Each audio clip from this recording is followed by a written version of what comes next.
There are people in America now talking a lot about the rise of the rest. San Francisco has become expensive. It's hard to live in. Tech companies are paying a lot for workers. New York is the same. And, San Francisco Bay Area has increased its share of venture capital backed startups from about 20% in 1995 to almost half. So the rest hasn't risen yet. And that New York and the Acela corridor, the Boston, New York, Washington corridor, and the Bay Area and Los Angeles are where the majority, and Seattle, are where the majority of our tech startups are, more than two-thirds. But yet people are saying, well, we're going to get the rise of the rest. Pittsburgh's coming back, Detroit's coming back, Nashville, and there's some truth to that. Omaha, Denver. You know where I think the rise of the rest is going to happen? And I'm talking to you from there right now.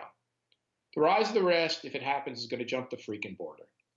And the rest that's going to rise are called Toronto, Montreal, and Vancouver. Why? Because Toronto and Montreal are closer to New York and Boston than Chicago is. And Vancouver is a hop, skip, and a jump away from Seattle.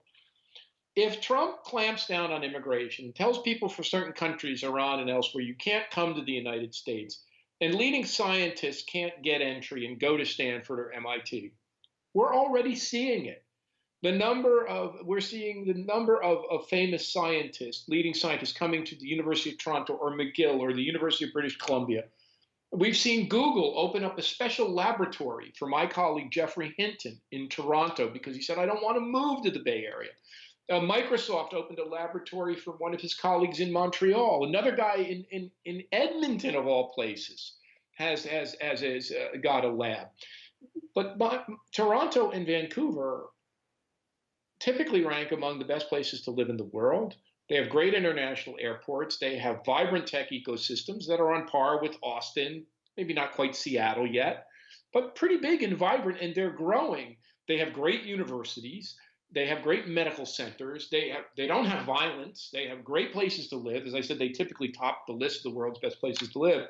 So I think one short-term thing might be, internationally, that we see the rise of Toronto and Vancouver and Montreal, the rise of the rest. San Francisco and New York will still be first tier, but also London and Berlin and Paris and Amsterdam. But the second point of this is a kind of bigger point.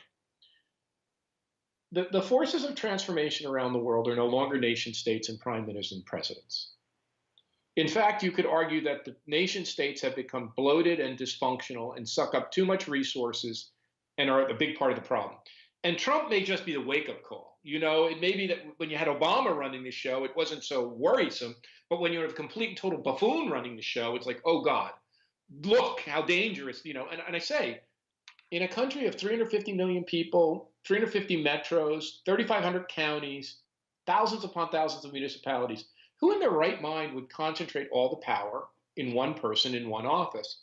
But across the world, it seems to me that these localities, these dense urban localities led by mayors, are the real focus for change.